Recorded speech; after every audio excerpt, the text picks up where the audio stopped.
Morning everybody. Last lecture में हमने government audit शुरू कर दिया था। थोड़ा बहुत चैप्टर हम कंप्लीट भी कर चुके हैं, लेकिन इस वीडियो में हम पूरा चैप्टर फिनिश कर देंगे। तो इस वीडियो को देखने के लिए हमें लास्ट वीडियो देखना बहुत ज़रूरी है, जिसमें हमने गवर्नमेंट ऑडिट को स्टार्ट किया था। फिर भी मैं इन 2 मिनट्स पूरा रिवाइज करा देती हूँ कि हमने लास्ट लेक्चर में क्या क्या पढ़ा था। सबसे पहले हमने शुरू किया था what do you mean by government audit. Government audit means independent, systematic, crucial examination of not only financial matters but financial, administrative and other operational matters of a public entity, of a government entity, not only to express opinion but to evaluate, to verify, to give opinions, suggestions and recommendations on the entity, whether everything is given true and fair view or not. Right. India में CAG है, controller and auditor general of India, वो government audit का काम करते हैं। CAG is appointed by president of India. उनका tenure होता है 65 ईयर्स ऑफ एज तक वो CAG बन सकते हैं, लेकिन एक बार CAG बनने के बाद वो 6 ईयर्स तक कंटिन्यू करेंगे, फिर उनका टर्म एक्सपायर हो जाएगा। दे मे बी रीअपॉइंटेड। उनको सैलरी दी जाती है इक्विवेलेंट टू द जज of supreme court. He may be removed on the grounds of proven misbehavior on the majority of 2/3 of the both houses of parliament. Government audit करने वाले CAG, government company के auditor को appoint करने वाले CAG। Company के case में अगर government company है तो ऑडिटर CA ही होगा, लेकिन उस CA को अपॉइंट करने के लिए किसका काम है? CAG का। लेकिन अगर मैं गवर्नमेंट ऑर्गेनाइजेशंस, इंस्टीट्यूशंस, डिपार्टमेंट्स की बात करूं तो in that case it will be done by CAG। उसके बाद हमने पावर्स एंड ड्यूटीज डिस्कस करे थे CAG के। पावर्स एंड ड्यूटीज में लिखा है सबसे पहले पावर्स की बात करूं तो CAG कभी भी किसी भी ऑफिस में जाकर इंस्पेक्शन कर सकते हैं, क्वेश्चंस रेज कर सकते हैं, बोल सकते हैं कि ये इन्फॉर्मेशन यहाँ पे भिजवाओ, या खुद कोई इन्फॉर्मेशन कॉल कर सकते हैं। उसके अलावा उनका राइट है गवर्नमेंट कंपनीज के केस में कि वो कंपनी के ऑडिटर को बोले कि हमें एक जेरोक्स कॉपी ऑडिट रिपोर्ट की दो। 60 डेज के अंदर अंदर वो supplementary audit, supplementing commenting the audit या टेस्ट ऑडिट कंडक्ट करा सकते हैं। सिमिलरली अगर मैं ड्यूटीज की बात करूं तो ड्यूटी के केस में CAG की क्या क्या ड्यूटी है? To audit receipts of union, state, union territories, to audit receipts of a body which is substantially financed by the union, state और union territory, to audit loans and grants, to audit stock and stores, to compile, सब accounts को compile करना, audit करना और उनको submit करना, audit करना, audit report बनाना। And last duty it was, क्या थी लास्ट ड्यूटी? गवर्नमेंट कंपनी के ऑडिटर को अपॉइंट करना। यहाँ तक सब कुछ मैं लास्ट लेक्चर में डिटेल में पढ़ा चुकी हूँ। अब हम आगे बढ़ते हैं। हमने CAG के पावर्स एंड ड्यूटीज कर ली। अब हम पढ़ेंगे कि CAG किस तरीके से ऑडिट करते हैं। तो जब भी हम ऑडिट की, गवर्नमेंट ऑडिट की बात करें तो बेसिक 3 एस्पेक्ट्स कवर करे जाते हैं। कौन कौन सी एस्पेक्ट्स? सबसे फर्स्ट गवर्नमेंट के खर्चों की audit, expenditure audit, which is very very important. 99% of the times इसी टॉपिक में से क्वेश्चन बना है इस चैप्टर में। 99%, 6 मार्क, 3 मार्क, 4 मार्क का क्वेश्चन इसी टॉपिक में से बना है।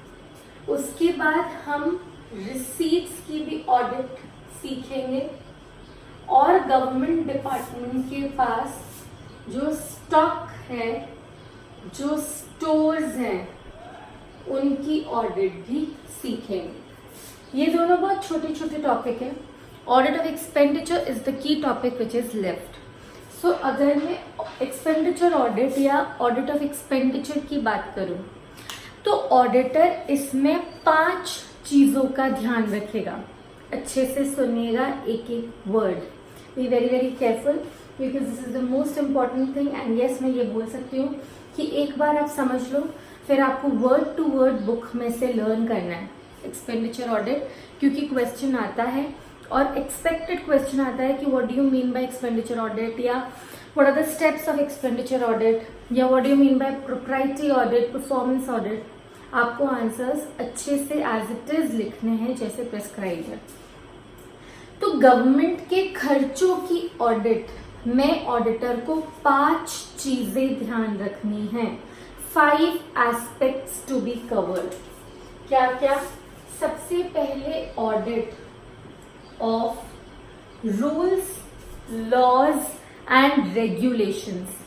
ऑडिट कि जितने भी लॉज बने हुए हैं खर्चों पर और जितने भी रूल्स बने हुए हैं, जितने भी रेगुलेशंस बने हुए हैं, वो प्रॉपरली कंप्लाई हो रहे हैं या नहीं हो रहे हैं। जब भी कोई खर्चा गवर्नमेंट अथॉरिटी कर रही है तो उसके ऊपर जितने भी लॉज प्रेस्क्राइब्ड है, जितने भी रूल्स रेगुलेशंस प्रेस्क्राइब्ड है, ऑडिटर चेक करेगा कि वो फॉलो हो रहे हैं या नहीं हो रहे। क्यों? क्योंकि ऑडिटर को सिर्फ फाइनेंशियल चीजों पे ऑडिट नहीं करनी है, बल्कि उसको एडमिनिस्ट्रेटिव एंड ऑपरेशनल मैटर्स भी ध्यान में रखने हैं। तो auditor laws, rules and regulations को भी चेक करेगा। नेक्स्ट पॉइंट, ऑडिटर चेक करेगा सैंक्शंस को। क्या गवर्नमेंट ने कोई भी खर्चा जो करा है या ऑर्गेनाइजेशन ने जो भी खर्चा करा है, क्या वो प्रॉपरली सैंक्शनड है? सैंक्शन मतलब प्रॉपरली परमिशन लेकर, ऑथराइजेशन लेकर करा है या नहीं करा है। रूल्स एंड रेगुलेशंस के अकॉर्डिंग है या नहीं, प्रॉपरली सैंक्शनड है या नहीं। और थर्ड पॉइंट, जितना खर्चा करना चाहिए उतना ही किया है, लिमिट से एक्सीड होकर तो नहीं किया है। Audit of, very interesting, provision of funds. Rules regulations का ध्यान में रखना है, सैंक्शंस का ध्यान में रखना है और प्रोविजन, जितना हमने अप्रोप्रिएट एस्टिमेट बनाया था कि इतना खर्चा करेंगे, गवर्नमेंट ने जितना सोचा था उतना ही करा है या बढ़ चढ़कर करा है, ये पॉइंट इसमें कवर्ड है। फिर नेक्स्ट पॉइंट, 5 चीजें ध्यान रखनी है जिसमें से 3 ये है। फिर auditor propriety, note the spelling in the book, proprietary नहीं है, सोल प्रोप्राइटर वाला प्रोप्राइटर नहीं है, it's propriety. Propriety audit and performance audit भी करेगा। 2 तरह की ऑडिट और होगी एक्सपेंडिचर की। One is propriety audit and another is performance audit. तो इन 5 पॉइंट्स को बहुत डिटेल में कंसिडर कर ऑडिटर प्रॉपर तरीके से क्या करेगा, ऑडिट। अगर मैं सबसे पहली बात करूं तो audit of rules and regulations, अगर हम इसको डिटेल में डिस्कस करें तो ऑडिटर चेक करेगा कि जितने भी जो भी रूल्स रेगुलेशंस हैं वो सब प्रॉपरली फॉलो हो रहे हैं या नहीं हो रहे। मतलब रूल्स एंड रेगुलेशंस कौन से? जो अप्रोप्रिएट अथॉरिटी ने बनाए हैं, राइट। रूल्स कौन से हो सकते हैं? रूल्स बनाने वाले कौन? सबसे ज्यादा लॉज एंड रूल्स रेगुलेशंस बनाने वाली अथॉरिटी इंडिया में कौन है? भारत का संविधान, उनके तहत ही सारे लॉज बने हैं और संविधान is called as constitution of India. So rules given by हमारा जो कॉन्स्टिट्यूशन है, कॉन्स्टिट्यूशन में जितने भी रूल्स रेगुलेशंस दिए हैं वो फॉलो हो रहे हैं या नहीं हो रहे। उसके अलावा सीएजी ने खुद ने भी कुछ रूल्स रेगुलेशंस बनाए हैं ऑडिट करते टाइम, कुछ स्टैंडर्ड्स बनाए हैं, उनको भी ऑडिटर कंसिडर करेगा। The rules, regulations, the standards, the guidelines which are framed by CAG himself, उनको भी कंसिडर करा जाएगा। और भी कोई हायर अथॉरिटी ने कभी भी कोई भी रूल बनाया है उसको भी कंसिडर करा जाएगा। हम क्या डिस्कस कर रहे हैं? हम ये डिस्कस कर रहे हैं कि जब ऑडिटर ऑडिट करेगा खर्चों की, एक्सपेंडिचर ऑडिट करते time he will audit whether the expenditure has been incurred as per the rules and regulations and laws and regulatory requirement. In that case ये रूल्स रेगुलेशंस लॉ आया कहाँ से है? Constitution of India ने दिया होगा, या CAG ने फ्रेम करा होगा, या किसी और हायर अथॉरिटी ने कभी कोई रूल ऑर्डर रेगुलेशन दिया होगा, उसको प्रॉपरली कंप्लाई करा है या नहीं करा है. Constitution of India law making body, CAG audit करते टाइम खुद जो रेगुलेशंस बनाते हैं. हायर अथॉरिटी का एग्जाम्पल हो सकता है जैसे कोई केस चल रहा है और सुप्रीम कोर्ट, हाई कोर्ट ने गवर्नमेंट एंटिटी को ऑर्डर दिया है कि आपको ये करना पड़ेगा. तो इस केस में सुप्रीम कोर्ट या हाई कोर्ट क्या हो गया? Higher authority. तो जिसने भी जो भी रूल्स रेगुलेशंस ऑर्डर्स लॉज बनाए हैं वो सब प्रॉपरली फॉलो हो रहे हैं या नहीं हो रहे. इसमें ऑडिटर को क्या करना पड़ेगा गाइस? देखो, अगर मुझे चेक करना है कि रूल्स प्रॉपरली फॉलो हो रहे हैं या नहीं हो रहे हैं, तो मुझे रूल्स की पूरी नॉलेज होनी चाहिए. अगर मुझे कोई बोले कि मैम चेक करो यहाँ पे रूल्स फॉलो है या नहीं, तो मैं सबसे पहले क्या करूँगी? बताओ रूल्स है क्या? जो रूल्स होंगे उनको स्टडी करूँगी और फिर चेक कर पाऊंगी कि सब चीज़ें प्रॉपरली फॉलो हो रही है या नहीं हो रही है. तो auditor should have sound knowledge. Auditor के पास पूरी नॉलेज होना ज़रूरी है. He should have sound knowledge of all the rules, regulations, laws, orders. इन सब की प्रॉपर नॉलेज होना ज़रूरी है. अगर नॉलेज होगी तो ही हम ऑडिट कर सकते हैं, वरना हम ऑडिट नहीं कर सकते हैं. उसके अलावा उसको पता होना चाहिए कि किस तरीके से अगर गवर्नमेंट से खर्चा लेना है. जैसे सपोज फॉर एग्जांपल मुझे स्कूल खोलनी है और मैं चाहती हूँ थोड़ा गवर्नमेंट भी फंड दे. तो अगर मैं गवर्नमेंट से सब्सिडी लेने जा रही हूँ, डोनेशन ग्रांट फंड लेने जा रही हूँ, तो what shall be the mode? मैं किस रास्ते से, किस मोड को अप्लाई कर गवर्नमेंट को अप्रोच करूँगी, किस तरीके से अपना क्लेम मतलब मांगना, किस तरीके से अपना क्लेम प्रेजेंट करूंगी, वो किस तरीके से मुझे अपना क्लेम सैंक्शन करेंगे, मैं कैसे विड्रॉ करूंगी, ये सारी चीजें भी मुझे आनी चाहिए. मैं रिपीट कर रही हूँ, what shall be the mode of presentation. मैं किस तरीके से, किस गवर्नमेंट ऑफिसर के थ्रू, किस फॉर्म नंबर से अप्लाई करके गवर्नमेंट के पास जाऊंगी. गवर्नमेंट का मोड ऑफ सैंक्शन क्या होगा, विड्रॉवल क्या होगा. गवर्नमेंट ने अगर सैंक्शन कर दिया तो मैं कैसे विड्रॉ करूंगी. इन सब चीज़ों के भी रूल्स एंड रेगुलेशंस ऑडिटर को पता होने चाहिए.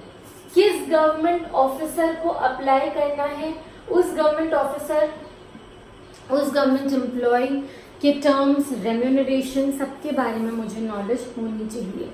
तो ऑडिटर जब रूल्स एंड रेगुलेशंस के बारे में स्टडी करेगा, तब कौन से रूल्स जो कॉन्स्टिट्यूशन ने दिए हैं, CAG ने दिए हैं या हायर अथॉरिटी ने दिए हैं, इन सब रूल्स के अकॉर्डिंग खर्चा होना चाहिए. इन सब रूल्स को प्रॉपर्ली चेक करने के लिए ऑडिटर के पास क्या होनी चाहिए? Sound knowledge. किस चीज़ की नॉलेज? क्या क्या रूल्स है, क्या क्या रेगुलेशंस है, कौन बनाने वाली अथॉरिटी है. अगर मैं एक जनरल सिटीजन हूँ या एक ऑर्गेनाइजेशन हूँ जिसको कोई गवर्नमेंट से सैंक्शन चाहिए, सब्सिडी चाहिए, तो what shall be the mode. Mode मतलब तरीका. अपने क्लेम को प्रेजेंट करने का तरीका क्या होगा, किसके थ्रू जाना है, कौन से गवर्नमेंट ऑफिसर, कौन से गवर्नमेंट एम्प्लॉय, कैसे सैंक्शन होगा, कौन सैंक्शन करेगा, अगर सैंक्शन हो गया तो मैं कैसे विड्रॉ करूंगी फंड से. गवर्नमेंट ने मुझे दे दिया पैसा कि ये आप स्कूल्स के लिए खर्च कर सकते हो, अब मैं इसको विड्रॉ कैसे करूंगी. ये सारे रूल्स एंड रेगुलेशंस की नॉलेज मुझे होनी चाहिए. इसको हम audit of regularity and legality भी बोल सकते हैं. क्या खर्चा लीगल है, क्या खर्चा रेगुलर है, वो कैसे पता चलेगा अगर खर्चा रूल्स एंड रेगुलेशंस के अकॉर्डिंग करा गया है. Let's study from the book this छोटा सा topic and then continue. So we are on page number 173, audit of various items. Please take out the books. Page number 173, expenditure audit. The auditor examines the fulfilment of conditions. Auditor examine करेगा कि ये जो following conditions है वो fulfil हो रही है या नहीं हो रही है। Audit of rules and orders, audit of sanctions, audit against provision of funds, proprietary and performance audit. ये 5 एस्पेक्ट्स आपको ध्यान रखने हैं। सबसे पहला मैं कवर करा चुकी हूँ, audit of rules and orders या ऑडिट ऑफ, स्टार मार्क करो, रेगुलरिटी एंड लीगैलिटी। तो इसमें लिखा है it's objective is to ensure, objective क्या है, इंश्योर करना whether the expenditure is in accordance with, क्या जो भी खर्चा किया है क्या वो properly in accordance with, point number 1, constitution of India के अकॉर्डिंग हुआ है, लॉज के अकॉर्डिंग हुआ है, रूल्स के अकॉर्डिंग हुआ है या नहीं। The rules and regulations issued by, underline करो, CAG, constitution of India, CAG। And the third point, the orders rules made by any higher authority. का एग्जाम्पल मैं समझा चुकी हूँ, सुप्रीम कोर्ट, हाई कोर्ट ने टाइम टू टाइम कोई government organisation को कुछ ऑर्डर दिया हो तो।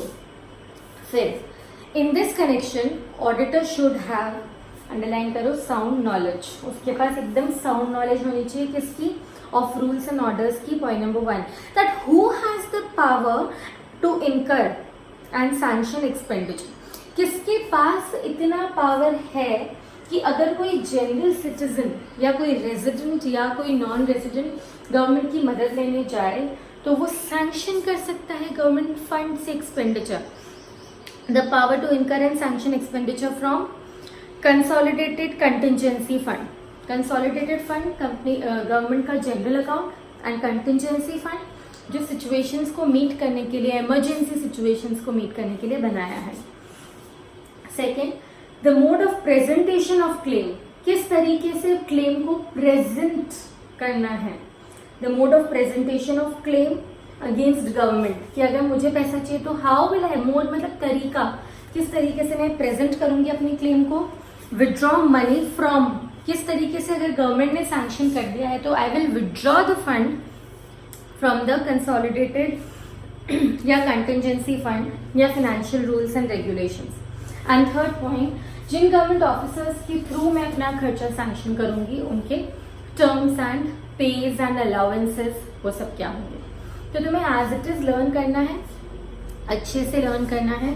Now the next point, audit of sanction. Very simple, खर्चा चाहे रूल्स एंड रेगुलेशंस में लिखा हो लेकिन फिर भी क्या लेनी पड़ेगी, सैंक्शन। मतलब अगर एक बार घर वालों ने हाँ कर दिया कि आप पार्टी कर लो तो ऑब्वियसली एक बार हाँ कर लिया मतलब आजीवन हाँ तो नहीं किया ना।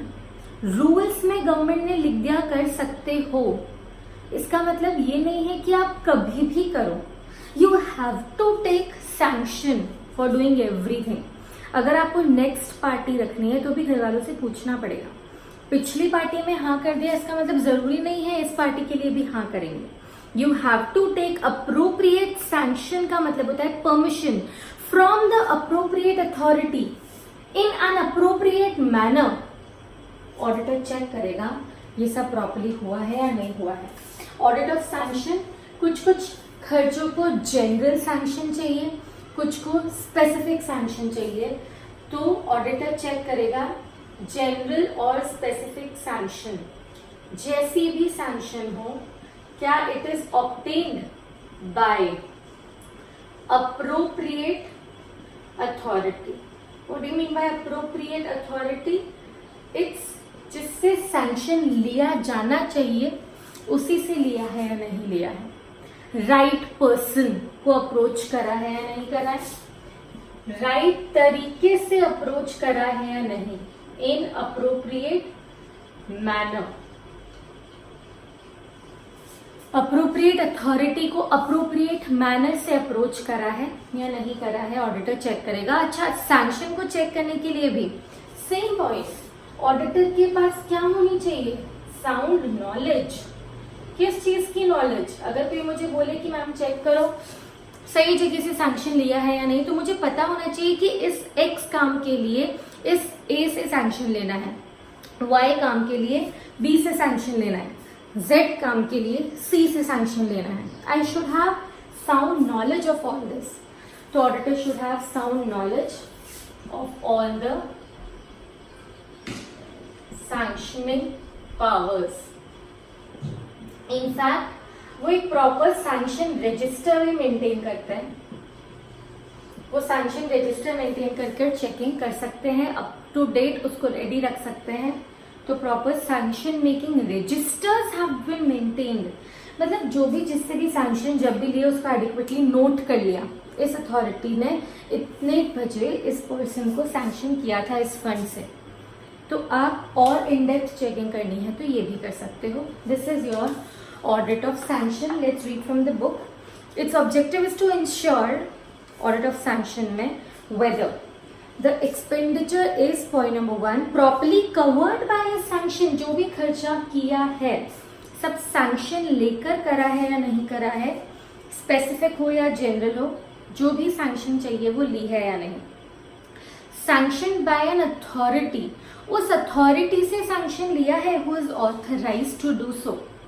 नेक्स्ट पॉइंट, ऑडिटर को क्या करना है इसमें. पॉइंट नंबर 1 समझा चुकी हूँ. उसके पास एकदम तगड़ी नॉलेज होनी चाहिए, sound knowledge of all the sanctioning powers.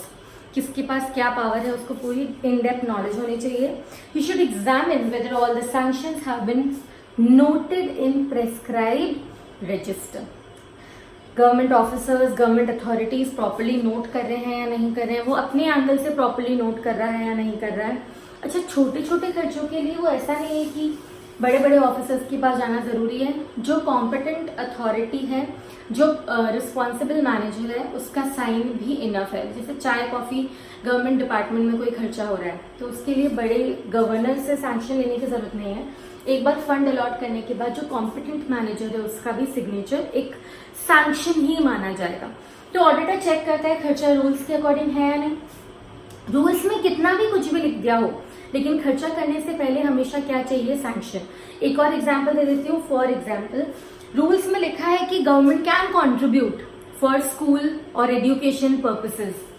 लेकिन सपोज मैं पहुंची गवर्नमेंट के पास कि मुझे स्कूल खोलने है, फंड चाहिए, तो ऐसा नहीं रूल्स में लिखा है जितना अमाउंट चाहिए ले लो. हमें प्रॉपर अथॉरिटी से क्या चाहिए, सैंक्शन. सपोज सैंक्शन किया 10 लाख रुपया, तो गवर्नमेंट मुझे मैक्सिमम कितना दे सकती है, 10 लाख. उससे ज्यादा नहीं दे सकती. और मैं भी क्या गवर्नमेंट को अश्योरेंस दिलाऊंगी कि आपने जो मुझे 10 लाख रुपए दिए हैं वो मैंने प्रॉपरली उसी पर्पस के लिए खर्च करे हैं जिस पर्पस के लिए मैंने लिए थे. This is audit of provision of funds and use of the money. एक तो जितना सैंक्शन किया है उतना ही विड्रॉ कराया, नहीं किया, ज्यादा तो नहीं कर लिया. और जितना विड्रॉ किया है क्या उसे सही पर्पस से काम में लिया है या नहीं लिया है. We have to check the purpose. Amount should not exceed the appropriation and should have been utilised for the same purpose for it was taken. This is audit of provision. It says 2 lines. You can read it from the book with me. Its objective is to ensure whether the expenditure is made for the purpose to which जो expenditure किया है वो has been made for the underline करो word purpose to which the grant and appropriation has been made. उसी purpose के लिए किया है जिस purpose के लिए हमने पैसा लिया था. Similarly, it does not exceed the appropriation made. जितना खर्चा सैंक्शन किया था उतना ही विड्रॉ करा है, उससे ज़्यादा तो नहीं कर लिया. ये ऑडिटर सब चीज़ें चेक करेगी. सो ऑडिट ऑफ रूल्स हो गया, ऑर्डर्स, रेगुलेशंस, रेगुलरिटी, लीगैलिटी हो गया, ऑडिट ऑफ सैंक्शन हो गया, audit against provision of funds हो गया. Now the most important topic, auditor will also audit from a propriety angle. देखो गाइस, क्लास में मैं स्टूडेंट से पूछती हूँ तुम्हें क्या लगता है इस वर्ड को सुनकर ये क्या होता होगा, तो कुछ लोग इंटरप्रेट करते हैं मैम कुछ प्रोप्राइटरशिप होता होगा, गवर्नमेंट की प्रोप्राइटरशिप. ऐसा कुछ नहीं है. प्रोप्राइटी ऑडिट का बहुत ही अमेजिंग डेफिनेशन है और बहुत ही सुपर कॉन्सेप्ट है, अच्छे से सुनना. प्रोप्राइटी ऑडिट में बेसिकली गवर्नमेंट ऑडिटर चेक करता है, सीएजी चेक करते हैं कि क्या खर्चा हो सकता है रूल्स के अकॉर्डिंग हुआ हो सकता है सैंक्शन लेकर किया हो सकता है प्रोविजन को भी फॉलो करा हो कि पर्पस के लिए यूज किया है या जरूरत से ज्यादा अमाउंट यूज नहीं किया है, लेकिन फिर भी इट इज हाईली वेस्टफुल. कैसे? सपोज फॉर एग्जाम्पल हमने स्कूल बनाने के लिए गवर्नमेंट से पैसा लिया, रूल्स के अकॉर्डिंग था, डोनेशन इन एजुकेशन। उसके अलावा सैंक्शन लेकर पैसा लिया। उसके अलावा गवर्नमेंट ने जितना दिया था उतना हमने यूज किया, प्रॉपर तरीके से यूज किया, बिल्कुल वेस्ट नहीं किया। लेकिन हमने स्कूल खोली किसी इंडस्ट्रियल एरिया में जहां पर मशीन्स की इतनी आवाज थी कि हम आपस में कम्युनिकेट ही नहीं कर सकते। तो स्कूल बनी है रूल्स के अकॉर्डिंग, लॉज के अकॉर्डिंग, सैंक्शन के अकॉर्डिंग, प्रोविजन के अकॉर्डिंग, लेकिन फिर भी क्या ये स्कूल स्टूडेंट्स को पढ़ाने में काम ली जा सकती है?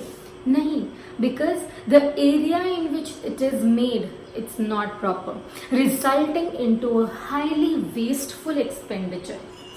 यहाँ पर हम चेक करेंगे कि अगर ये गवर्नमेंट का पैसा नहीं होकर मेरा पैसा होता तो क्या मैं उसी तरीके से आज खर्च करती जिस तरीके से गवर्नमेंट ने खर्च किया है। गवर्नमेंट का खुद का तो फंड है नहीं, पब्लिक से पैसा लिया। क्या पब्लिक से पैसा लेकर गवर्नमेंट ने वेस्ट तो नहीं किया?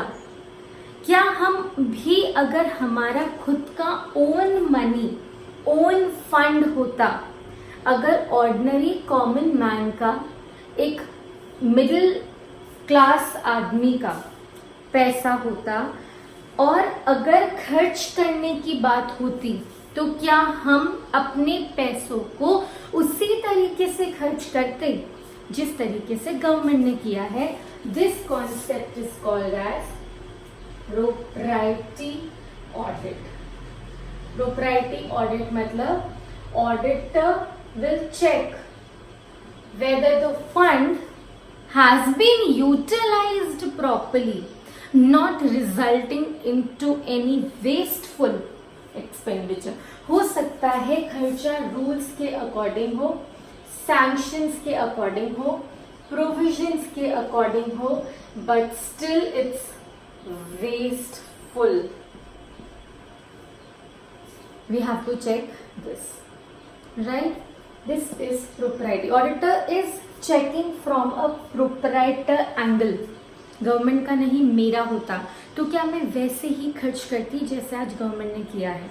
क्या उतना ही वेस्ट करती जितना गवर्नमेंट ने किया है? यहाँ पर हम एक सेंस ऑफ विजिलेंस हमारे अंदर रखेंगे, विजडम से चेक करेंगे, इफेक्टिवनेस चेक करेंगे, ट्रस्ट, फेथफुलनेस चेक करेंगे कि पब्लिक का पैसा उसी विजडम से, उसी इफेक्टिवनेस से, उसी फेयरनेस से, फेथफुलनेस से करा है या नहीं किया है। हम पढ़ते हैं ना, with effect from WEF, with effect from WEF को हमने इसमें यूज करा है। W मतलब विजडम, नॉलेज से यूज करा है या नहीं, इफेक्टिवनेस सही तरीके से यूज किया है या नहीं, एंड फेथफुलनेस ईमानदारी से यूज करा है या नहीं किया। This is all with your propriety audit, right? Propriety audit from a propriety angle कि अगर मेरा पैसा होता तो मैं क्या उसी तरीके से खर्च करती। We will check all the points, all these aspects. We will check, actually एक वर्ड आता है पब्लिक फाइनेंशियल मोरालिटी। क्या हमने प्रॉपर मॉरल्स और एथिक्स को ध्यान में रखते हुए पब्लिक के फाइनेंस को, पैसों को खर्च करा है या नहीं किया है? पब्लिक के पैसे, public financial morality, morals and ethics के साथ, right? So now let's just read this propriety audit from the book. So propriety audit, point number 1, very very important, please star mark कर देना और लिख देना 3 मार्क 4 मार्क। बहुत बार question आ चुका है, you have to really mark it up and you have to understand it very properly. So according to propriety audit, the auditor examine करता है the cases of improper या wasteful expenditure, even though, very interesting line, the expenditure has been incurred as per existing rules and regulations। Rules and regulations को ध्यान में रखते हुए खर्चा किया है, फिर भी वेस्टफुल है, फिर भी इम्प्रॉपर है। ट्रांजैक्शन में satisfy all the requirements of regular audit. हालांकि हो सकता है कि ऑडिट एंगल से रूल्स फॉलो है, सैंक्शन लिया है, प्रोविजन फॉलो है, लेकिन फिर भी it's wasteful. For example, third point जो एग्जाम्पल मैंने शुरू किया था पढ़ाते वक्त, a building may be constructed for running a school but may not be used for the same purpose, resulting into a wasteful expenditure. Point number 4, auditor should try to examine public financial morality. क्या public के पैसों को हमने उतने ही morals और etiquettes के साथ खर्च किया है जितना करना चाहिए? क्या wisdom, knowledge, effectiveness, efficiency and fairness, faithfulness के साथ पैसे को खर्च करा है या नहीं करा है? फिर no hard and fast rule can be laid down for financial propriety. मतलब फाइनेंशियल प्रोप्राइटी का कोई परसेंटेज सेट नहीं कर सकते कि 90% of the fund should be utilised for the school making process. ऐसा कुछ लिख नहीं सकते। लिखेंगे तो क्या होगा, लोग 90% ही खर्च करेंगे। प्रोप्राइटी का कॉन्सेप्ट हर ऑडिटर के लिए अलग अलग होता है। किसी के लिए 1 रुपया भी वेस्ट हुआ, प्रोप्राइटी मैच नहीं हुआ, और कुछ लोग बोलते हैं थोड़ा 10% अप डाउन चलता है पर कोशिश पूरी होनी चाहिए कि वेस्ट ना हो, राइट। तो प्रोप्राइटी का कोई बेसिक परसेंटेज या कोई स्टैंडर्ड सेट नहीं कर सकते। हर ऑडिटर का अपना अलग इंटरप्रिटेशन होता है प्रोप्राइटी का।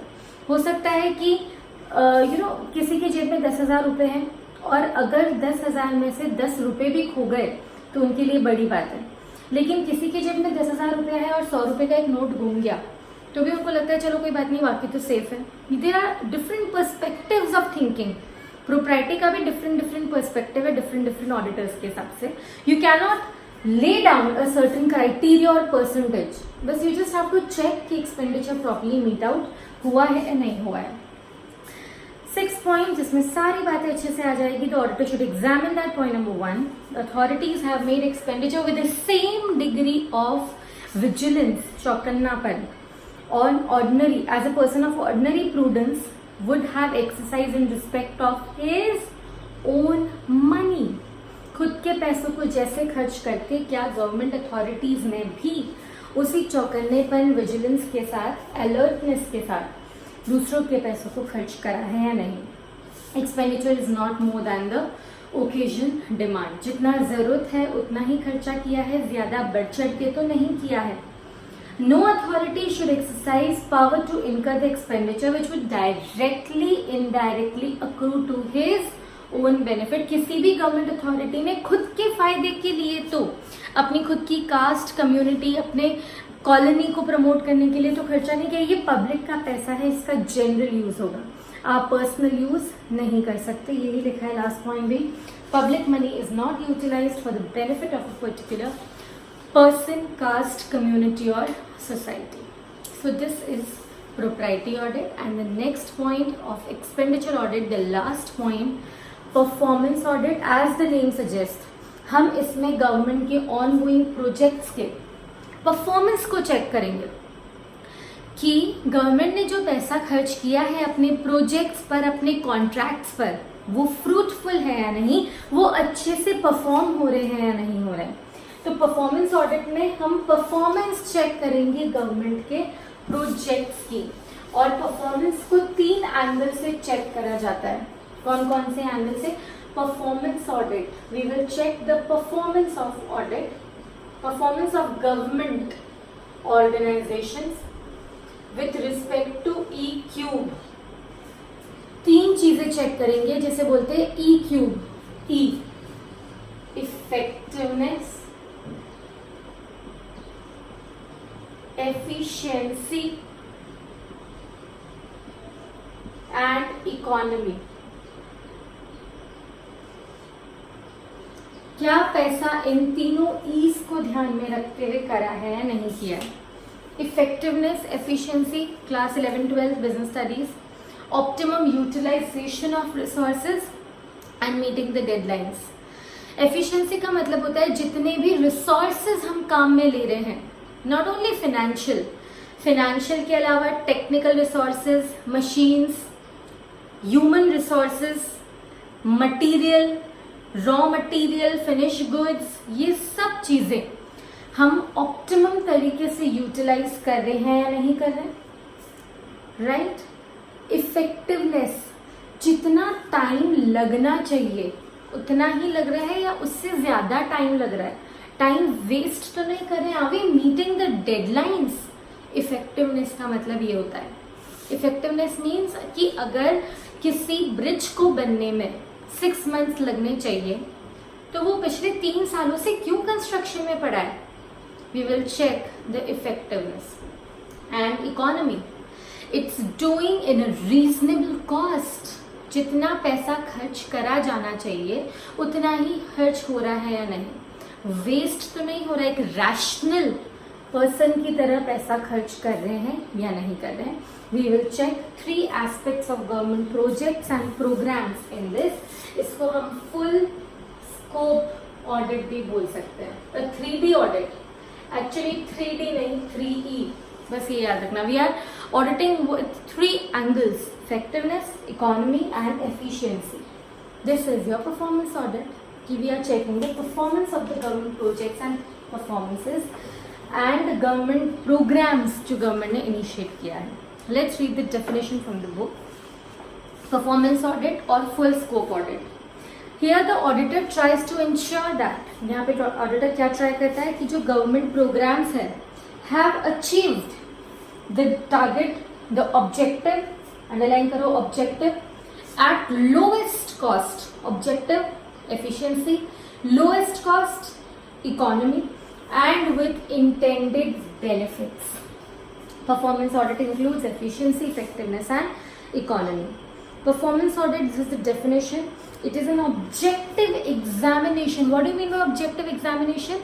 जिस ऑब्जेक्टिव के साथ प्रोग्राम स्टार्ट किया था, प्रोजेक्ट स्टार्ट किया था, वो ऑब्जेक्टिव मीट आउट हुआ है या नहीं हुआ है, फुलफिलमेंट ऑफ द ऑब्जेक्टिव्स और not, seeks to identify opportunity for greater economy. इस ऑडिट से पता चलता है कि कहाँ कहाँ वी आर लैगिंग बिहाइंड, कहाँ एफिशिएंसी नहीं है, कहाँ टाइम वेस्ट हो रहा है, इफेक्टिवनेस नहीं है, कहाँ जरूरत से ज्यादा खर्चा हो रहा है, इकोनॉमी मेंटेन नहीं हो रही है।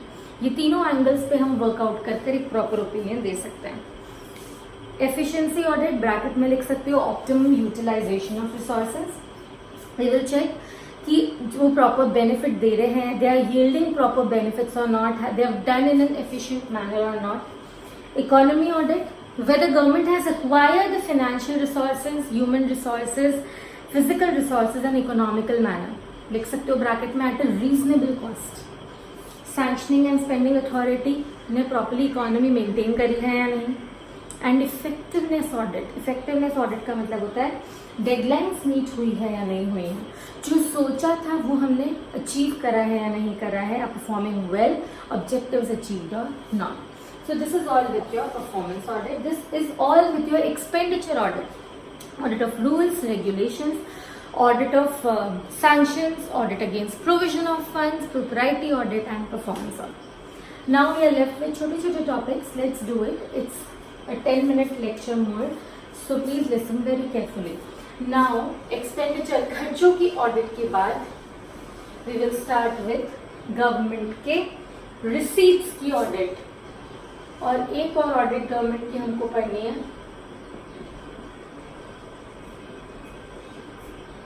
गवर्नमेंट के स्टॉक्स एंड स्टोर्स की audit, which is the major receipt of government, taxation.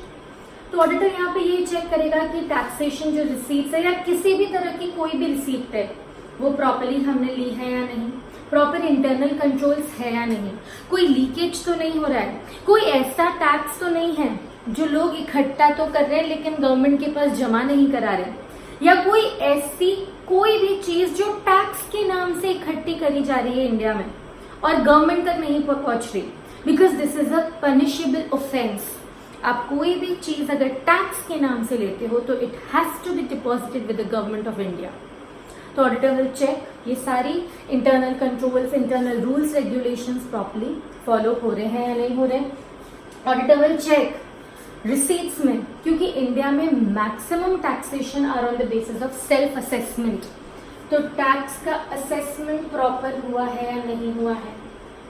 Tax का इम्पोजिशन प्रॉपरली हुआ है या नहीं हुआ है, हमने प्रॉपर तरीके, देखो असेसमेंट हमने खुद ने जज किया है कि मेरा इस बार इतना टैक्स बनता है, इम्पोजिशन गवर्नमेंट ने हमको बताया है कि आपके ऊपर इतना टैक्स लगेगा, whether proper assessment proper imposition done और नॉट, जितना असेस किया है उतना कलेक्ट करा या नहीं करा, प्रॉपर कलेक्शन हुआ है या नहीं हुआ है, कलेक्ट करने के बाद हमें कंसोलिडेटेड कंटिंजेंसी फंड में ट्रांसफर करना होता है, तो प्रॉपरली एलोकेशन करा है या नहीं करा है, ये सब चीजें ऑडिटर चेक करेगा।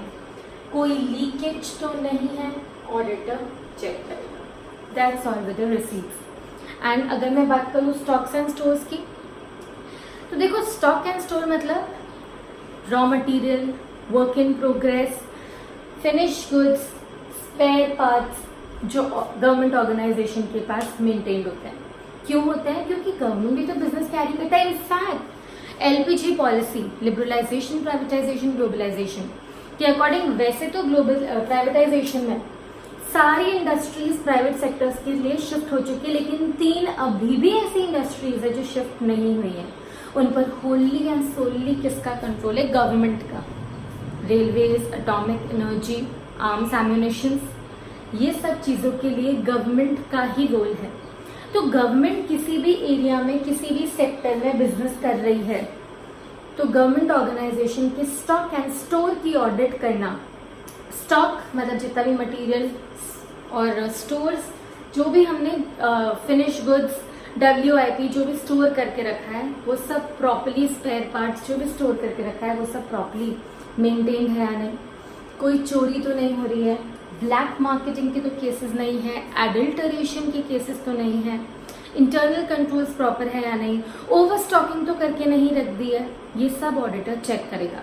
प्रॉपर इंटरनल कंट्रोल्स है या नहीं, अगर गवर्नमेंट स्टॉक स्टोर डिपार्टमेंट में कोई एंटर हो रहा है तो प्रॉपरली ऑथराइज्ड है या नहीं है, अकाउंटिंग प्रॉपर और नॉट, अकाउंटिंग सब रिसीट्स की प्रॉपर हो रही है या नहीं, हमने जो पेमेंट किया है स्टॉक के लिए वो प्रॉपर है या नहीं, ऑडिटर ये सारे पॉइंट्स स्टॉक्स एंड स्टोर्स में चेक करेगा। This is all, it's a very general topic stocks and stores and receipts जो हम बुक से अभी पढ़ते हैं। So let's study stocks and stores audit. Auditor should ascertain, audit of stocks and stores शुरू कर चुकी हूँ।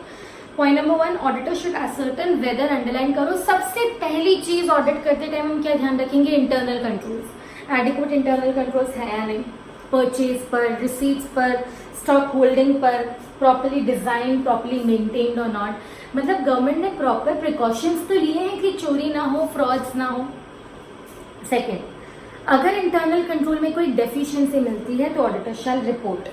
The audit of purchase is just like audit of expenditure, क्योंकि जब भी हम पैसा स्टॉक या स्टोर पे खर्च करते हैं it's just like audit of expenditure, मतलब ध्यान रखना है कि स्टॉक एंड स्टोर पे पैसा जो खर्च किया है वो रूल्स, सैंक्शंस एंड प्रोविजंस के अकॉर्डिंग है या नहीं। प्रोप्राइटी ऑडिट के कॉन्सेप्ट को ध्यान रखना है, क्योंकि स्टॉक एंड स्टोर में पैसा तो जा रहा है, मतलब it's a kind of expenditure and expenditure के पॉइंट्स भी इसमें नोट करे जाएंगे। ऑडिटर हैज टू इंश्योर कि गवर्नमेंट ने प्राइसेस रीजनेबल पे तो करी, ऐसा तो नहीं है पब्लिक का पैसा है जितना चाहो दे दो। You have paid a reasonable rational price for the product और नॉट, गवर्नमेंट ने ज्यादा पे तो नहीं कर दिया। अनइकोनॉमिकल परचेज मतलब जरूरत से ज्यादा महंगी परचेज पर ऑडिटर रिपोर्ट करेगा। Auditor will also check not only quantity but also quality, क्योंकि हमारा कॉन्सेप्ट यहाँ पर सिर्फ फाइनेंशियल एग्जामिनेशन नहीं है, we will check administrative matters, operational matters also. Accounts तो डेफिनेटली हमको चेक करने ही है। 7th point, accounts of receipts, issues, balances, ये सब चेक करेंगे कि सारे stock and store statements correct है या नहीं, एक्यूरेट है या नहीं, वैलिड है या नहीं, रूल्स लॉज के अकॉर्डिंग बने हैं या नहीं। Over stocking, excess stock shall be reported. Auditor physical verification भी कर सकता है कि देखो बुक्स में लिखा है कि इतने 1000 यूनिट्स पड़े हैं, इतने 1000 क्विंटल्स पड़े हैं, मैं चेक करके आता हूँ वाकई पड़े हैं या नहीं। तो ऑडिटर फिजिकल वेरिफिकेशन भी जाकर कर सकता है डिपार्टमेंट्स की, उसे कोई भी नहीं रोक सकता। एंड लास्ट पॉइंट, वैल्यूएशन भी कर सकता है, किसी वैल्यूअर को साथ में ले जाकर वेरीफाई भी कर सकता है सब प्रॉपर्ली वैल्यूड है या नहीं। And the last part, audit of receipts, जो भी रिसीट्स कंसोलिडेटेड फंड में जाती है, ऑडिटर क्या क्या चेक करता है? Point number 1, internal control systems proper है या नहीं, इंटरनल चेक सिस्टम प्रॉपर है या नहीं, प्रॉपरली पैसा फंड में आ रहा है, प्रॉपरली एलोकेट हो रहा है, प्रॉपरली यूटिलाइज हो रहा है या नहीं, ऑडिटर सब चेक करेगा। Internal procedures for proper accounting, proper accounts बन रहे हैं या नहीं, ये सब चीजें ऑडिटर चेक करेगा। स्टार मार्क करो। Third point, there is effective check on assessment, collection and allocation, properly assessed और नॉट, प्रॉपरली कलेक्टेड और नॉट, और प्रॉपर एलोकेशन करा है या नहीं करा है, रूल्स एंड रेगुलेशंस को ध्यान में रखा है या नहीं रखा है, सारे रेवेन्यूज को properly collect, assessed, credit to a proper government account और नॉट। टैक्स के नाम से जो भी कलेक्ट किया है सब गवर्नमेंट अकाउंट में डाला जाएगा। And there is no leakage at all. So this is all with your government audit. Government audit में expenditure, receipts and stock stores की audit. Last thing, the last part of the government audit, एक बार exam में question आया था कि government के commercial accounts की ऑडिट कैसे करोगे। What are the commercial accounts? Commercial मतलब बिजनेस, अकाउंट्स मतलब जो भी अकाउंट्स हम हिसाब किताब मेंटेन करते हैं वो। कमर्शियल एस्पेक्ट से देखें तो मतलब पूछ रहे हैं कि अगर गवर्नमेंट बिजनेस कैरी कर रही है तो आप ऑडिट करते करते क्या क्या चीजें ध्यान रखोगे, right. The next part of the topic is this, audit of commercial accounts. What do you mean bye audit of commercial accounts? Commercial accounts मतलब कॉमर्स, बिजनेस, मर्केंटाइल अकाउंट्स। अगर गवर्नमेंट कोई भी तरह का बिजनेस कैरी करती है तो किन एस्पेक्ट्स को कंसिडर करा जाएगा? तो मैं ना ऑडिट ऑफ कमर्शियल अकाउंट्स के केस में 3 पार्ट्स में गवर्नमेंट को डिवाइड करती हूँ कि गवर्नमेंट कैसे कैसे काम कर सकती है। गवर्नमेंट या तो गवर्नमेंट कंपनी बन सकती है, अपने आप को कंपनीज एक्ट में रजिस्टर करके कंपनी फॉर्म में बिजनेस कैरी कर सकती है, या गवर्नमेंट अपने खुद के नाम से गवर्नमेंट ऑर्गेनाइजेशन या गवर्नमेंट डिपार्टमेंट या गवर्नमेंट इंस्टीट्यूशन नाम से भी बिजनेस कैरी कर सकती है, या कंपनीज एक्ट में नहीं, खुद के नाम से भी नहीं, पर किसी दूसरे लॉ के अकॉर्डिंग एनी स्टैट्यूटरी कॉर्पोरेशन के हिसाब से भी गवर्नमेंट कैरी कर सकती है। मैं रिपीट कर रही हूं, हम पढ़ रहे गवर्नमेंट कैसे बिजनेस कैरी कर सकती है। कंपनी में रजिस्टर करवा दो, गवर्नमेंट कंपनी बन गई, बिजनेस कैरी करवा दो। कंपनी में नहीं, किसी और लॉ में करना है, स्टैट्यूटरी कॉर्पोरेशन, किसी और लॉ के अकॉर्डिंग हम बिजनेस चला रहे हैं, कोई दिक्कत नहीं है। या किसी लॉ के अकॉर्डिंग नहीं, गवर्नमेंट ने खुद ने अपना ऑर्गेनाइजेशन, इंस्टीट्यूशन फ्रेम करा है, उसके अकॉर्डिंग ऑडिट। अगर गवर्नमेंट कंपनी है तो ऑडिटर कौन होगा? PCA। अगर गवर्नमेंट कोई ऑर्गेनाइजेशन, कोई डिपार्टमेंट, कोई इंस्टीट्यूशन है तो ऑडिटर कौन होगा? CAG। अगर कोई स्टैट्यूटरी कॉर्पोरेशन है, कोई दूसरे ही लॉ की बात हो रही है, तो जो भी लॉ में लिखा है एज पर लॉ, जैसे कंपनीज एक्ट में साफ साफ लिखा है सिर्फ PCA ही ऑडिट होगा, तो PCA ऑडिट करेगा। अगर कोई कंपनी नहीं है, कोई और लॉ है, तो उस लॉ के अकॉर्डिंग ऑडिट होगी। और कोई लॉ नहीं है, गवर्नमेंट ने खुद ने अपने नाम से बिजनेस किया है, तो CAG ऑडिट करेंगे। लेकिन हाँ, ऑडिटर अपॉइंट कौन करेगा? ऑडिटर अपॉइंटेड बाय गवर्नमेंट है तो हमेशा auditor is appointed by CAG। और अगर CAG खुद है तो CAG को कौन अपॉइंट करता है? President of India.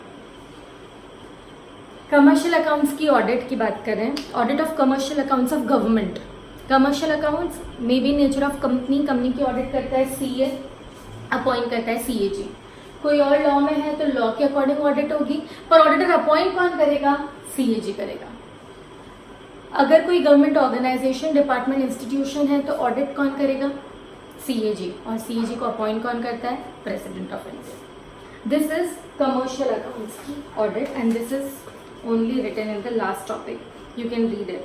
Point number 1, departmental enterprises, audit undertaken by CAG। Next, statutory body, तो उसमें audit undertaken by depending on the nature of the statute. And third, अगर गवर्नमेंट कंपनीज है तो ऑडिट कौन करेगा? Statutory auditors who are PCA और appointed by CAG। तो this was the last topic of the government audit. Ma'am ये government topic, ये last जो टॉपिक है वो क्यों ऐड हुआ? बेसिकली सिर्फ इस टॉपिक में ये बताया है कि गवर्नमेंट अलग अलग फॉर्म्स में काम कर सकती है, तो जैसा फॉर्म होगा वैसी ऑडिट होगी। अगर कंपनी है तो कंपनी लॉ के अकॉर्डिंग, कोई और स्टैट्यूट है तो किसी और स्टैट्यूट के अकॉर्डिंग जो भी लिखा है वो, और अगर नॉर्मल नेचर में काम कर रही है तो जो गवर्नमेंट के खुद के रूल्स रेगुलेशंस है उसके अकॉर्डिंग क्या होगी audit. This is all with your government audit, revise very properly, a short topic, a very small topic which you can easily score full marks in it. Please अच्छे से पढ़िएगा, अच्छे से सुनिएगा, कोई भी डाउट आए तो आप personally you can ask me. Okay, good luck.